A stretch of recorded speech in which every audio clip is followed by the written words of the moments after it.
안녕하세요. 네, 안녕하세요. 문신영 교수님께서 왜 산부인과를 선택하셨는지 궁금합니다. 네, 제가 의과대학 다닐 때 여러 교수님이 계셨지만 그 강의도 아주 쉽게 잘 해주시고 또 칠판 글씨를 예쁘게 쓰시는 산부인과 교수님이 계셨습니다. 그래서 마음속에서 나도 저분같이 산부인과 교수가 되면 좋겠다 그런 생각을 해서 아마 산부인과를 택하게 된 것 같습니다. 다른 특별한 이유는 없었습니다. 그리고 산부인과 중에서도 시험관 아기를 하셨는데요. 어떻게 해서 하게 되셨는지 궁금합니다. 네, 제가 그 1980년도에 그 군의관으로 재직을 하고 있었는데 하루는 그 일본 북해도 대학에서 시험관아기가 탄생했다는 그런 기사를 보았습니다. 그래서 이거 시험관아기라는 걸 우리나라에서도 한번 해보면 좋겠다 그런 생각을 하게 됐습니다. 특히 고등학교 때부터 한 선생님이 계셨는데 항상 저보고 너는 남이 안 하는 일을 좀 하다 보면은 좋은 결과가 있을 테니까 해보는 게 어떻겠냐 이렇게 말씀하신 선생님 생각도 나고 그래서 시험관아기를 해야겠다고 군대에 있을 때 결심을 했습니다. 군대에서 제대를 하시고 서울대학으로 다시 돌아가셨을 때요. 그때의 장비는 어떤 상태였나요? 지금 생각하면 거의 준비가 없는 상태였죠. 그래서 여러 가지를 말씀드릴 수가 있는데 서울대학 전체에 그 배양기가 2대밖에 없었습니다. 근데 그것도 문이 너덜너덜 하는 배양기였고 제가 고쳐서 써야만 되는 배양기였고 현미경이 그 AO라고 아메리칸 옵틱스에서 나온 현미경이 있었는데 점검해 보니까 렌즈가 깨져 있어서 아주 제 개인이 부담을 하면서 어렵게 렌즈를 구해서 연구를 시작할 수 있었습니다. 서울대학병원 산부인과 연구실에서 1년 동안 저 혼자 그 연구를 했었습니다. 근데 여러 가지 기계도 그렇고 실험실 장비도 그렇고 또 이론적인 거나 그 실제 여러 가지 문제가 해결이 되지 않아서 미국을 가서 공부를 하고 오야겠다 이렇게 결심을 하게 된 것입니다. 다시 말씀드리면 우리가 그런 준비가 안 돼 있는 상태였기 때문에 처음서부터 시작을 한 그런 시험관하기 프로그램이었습니다. 그래서 미국에를 가셨는데요. 그래서 그 하워드 존스 교수님한테 노폭에 계신 교수님한테 무조건 편지를 써서 미국에 가고 싶다 이렇게 말씀을 드렸는데 답장은 오지 않았습니다. 그래서 그냥 무작정 미국에 갔습니다. 가서 그분을 만나고자 했더니 노폭에 그분이 안 계셨습니다. 그때 이태리에 가셔서 시험관아기의 그 윤리적인 문제 이런 걸 서로 그 세미나 하러 가셨다고 그런 얘기를 들었는데 참 면담을 하러 갔는데 만나지 못하니까 마음이 참 착잡했는데 그때 아코스타라는 교수를 우연히 만나게 됐습니다. 네. 그래서 아코스타 교수님을 만나가지고 그 존스 교수님 오시기 전까지 하신 공부가 있는 걸로 알고 있는데요. 네, 아코스타 교수가 왜 미국에 왔냐고 물어봐서 나는 시험관아기를 공부하고 싶다 이렇게 얘기를 했더니 아직도 미국에서는 이것이 다른 병원이나 다른 팀한테 개방할 상태라고 판단이 안 돼서 아직은 개방이 안 되고 있다. 단지 존스 교수하고 상의는 해볼 테니까 3주는 기다려야 되겠다. 그래서 그냥 무작정 3주를 기다릴 수가 없어서 시험관아기하고 연관되는 유전학 실험실에서 공부할 수 있는 기회를 마련해 줄 수 있겠느냐 이렇게 말씀드렸더니 닥터 레리라는 분을 소개시켜 줬습니다. 그래서 이제 그 실험실에서 3개월간, 3주간 공부할 그런 시간을 갖게 됐습니다. 근데 그 당시에 그 닥터 레리 실험실에 가보니까 진짜 좋은 현미경, 좋은 재료, 시료 모든 것이 다 있어서 저는 너무 행복했고 3주간 열심히 공부했습니다. 그 유전학을 공부한 거죠. 그랬더니 하루는 그 존스 교수가 오셨다고 전화가 왔습니다.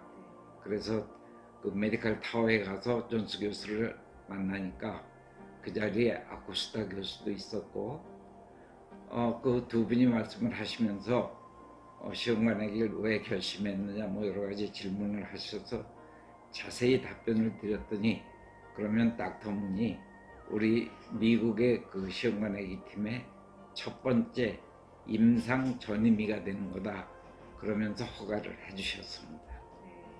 그때 얼마나 기쁘셨나요? 그때 뭐 기쁜 거는 말할 수 없었고 제가 이제 유전학 실험실에 돌아오니까 유전학 실험실에서는 제가 그 전임의가 된다는 것을 미리 알고 있었습니다. 근데 사람이 참 우연인 것이 제 옆에서 항상 저를 도와주던 그 아코스타의 부인이 계셨습니다. 처음에는 몰랐고 그날 처음 알았는데 그분이 참 열심히 도와줬는데 들어가자마자 악수를 하면서 당신이 이렇게 열심히 일했다는 것을 자기 남편한테 얘기를 해서 자기 생각에 이름이 로지타였는데 로지타가 남편에게 정중하게 부탁을 했답니다. 자기가 이 실험실에서 이렇게 열심히 하는 사람을 본 적이 없기 때문에 닥터 문이 첫 번째 미국에서 시험관액이 전임의를 했으면 좋겠다. 그래서 그분들은 미리 알고 있었고 제가 가서 면담을 하고 오니까 간단한 그 축하 파티를 준비해 놓고 있어서 정말 감격을 한 경험이 있습니다. 정말 대한민국에 아주 커다란 행운이 있는 네, 그런 그렇습니다. 시점이었던 것 같습니다. 미국에서의 생활은 어떠셨는지요? 네, 정말 바쁜 시간이었습니다. 항상 그 시험관에게는 아침 6시 반에 시작을 하기 때문에 저희가 6시까지는 병원에 출근하고 환자를 보고 당시에는 난자를 복강경으로 뽑았기 때문에 수술실에서 전신 마취하에서 시행을 했습니다. 이렇게 해서 오전 일과가 끝나면 오후에는 당시에는 호르몬 검사를 하면은 그것이 시간이 상당히 많이 걸렸습니다. 그래서 4시 반쯤 결과가 나오면 그 결과를 보고 각 환자마다 어떤 종류의 호르몬 약을 얼마 쓸까를 결정하는 그런 생활이었습니다. 그 중에서 기억에 남는 것은 매주 목요일이 되면은 그 조지아나 스이가 존스 교수가 뒤에 가서 어깨를 치면서 닥터 문 커피 한잔 하자 이렇게 항상 말씀을 하셨는데 그 시간은 저한테는 가장 진땀이 나는 시간이었습니다. 하여튼 저희 산부인과 생식 내분비학에 대해서 아무 주제도 없이 어디서부터 시작한다는 것도 없이 끊임없는 질문을 주셨습니다. 그래서 제가 대답할 수 있는 건 대답하고 모르는 건 또 모르고 지나가고 그렇게 해서 1시간씩 매주 그 서로 토론을 하다 보니까 방법이 없었습니다. 그래서 제가 그 생식 내분비학 교과서를 놓고 이거를 다 암기하는 수밖에 없다. 그래서 다 암기해 버렸습니다. 다 암기해서 항상 뭐를 물어보시면 그 기억력을 더듬어서 답변을 드리면 그거는 교과서에서 설명한 거고 그거를 지나서 내 생각을 알고 싶다. 내가 지금 무엇을 해야 되는지를 스스로 개발해야 된다. 그것을 개발해야만 또 그것이 개발되면 노벨상을 탈 수 있다고 항상 자극을 주셨습니다. 노벨상을 하시겠다는 그런 꿈을 가지고 노벨상보다는 생식 생리학 분야를 더 이해해서 네. 제가 그 산부인과 교수가 될 때 저 교수님 강의를 들으면 내가 그와 같이 강의를 해서 산부인과 의사가 되고 싶었던 것처럼 제 후배들한테 그런 강의를 남기고 싶었습니다. 네, 그러셨군요. 잠잘 시간도 없으셨겠어요. 제일 잠자는 건 뭐 거의 생각을 안 하고요. 그러니까 길거리 다니면서도 항상 그 교과서 외우고 목욕하는 시간 빼놓고는 거의 책을 입에다 붙이고 다니니까 그 교수님도 상당히 좋아하셨어요. 처음에는 아무 답변도 못하던 친구가 그래도 교과서에 있는 건 다 이해하고 있구나. 또 하나 신기한 것은 암기가 얼마나 중요하냐면 일단 암기해 두면은 걸어가거나 딴 일을 하다가 갑자기 머릿속에서 깨달음이 옵니다. 그러면 이거였구나 하고 그 느끼는 기쁨은 암기를 하고 이해해 본 사람만이 느낄 수 있다 이렇게 생각하고 있습니다. 또 교수님께는 특별한 별명이 있는데요. 오리엔탈 익스프레스라는 별명에 대해서 좀 말씀해 주세요. 근데 꼭 좋은 별명이라고 생각 안 하는데 그 조지아나 시의아 존스 교수하고 이제 아주 가까워지니까 네. 교수님이 가끔 저한테 논문을 찾아달라고 부탁을 하십니다. 물론 미국 펠로들도 있지만 저한테 부탁하시면 그 다음 날이나 그 다음 날 아침에는 항상 책상에 갖다 놓아드렸습니다.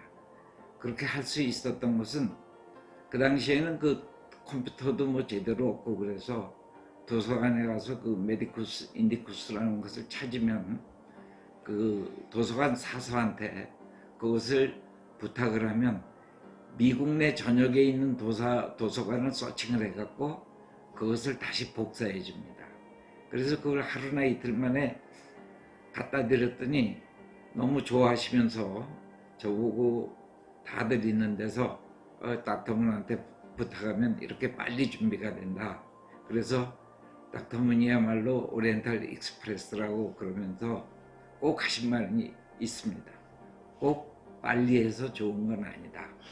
천천히 하는 것도 하나의 방법이지만 빨라서 너무 고마웠다. 이런 말씀하신 게 기억이 납니다.